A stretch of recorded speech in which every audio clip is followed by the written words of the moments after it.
Assalamualaikum warahmatullahi wabarakatuh. Oke guys, salam sehat semuanya.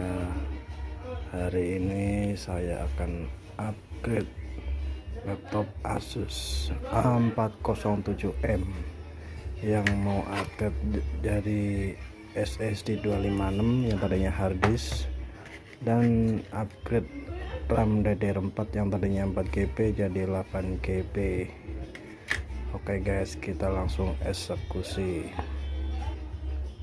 Oke guys, inilah dalemannya Asus A407M. Kita copot dulu RAM-nya di bawah mesin mainboard ini harddisknya. Nanti kita ganti jadi SSD. Oke.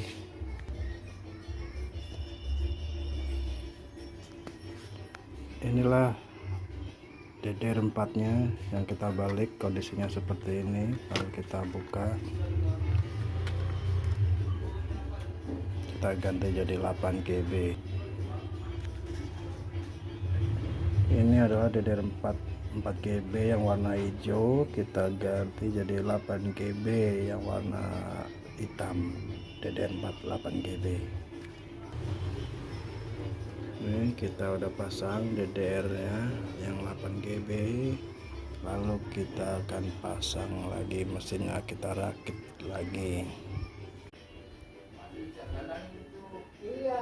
Oke guys, kita lanjut install ulang terlebih dahulu karena SSD nya baru jadi belum ada Windows nya. Kita install Windows 11.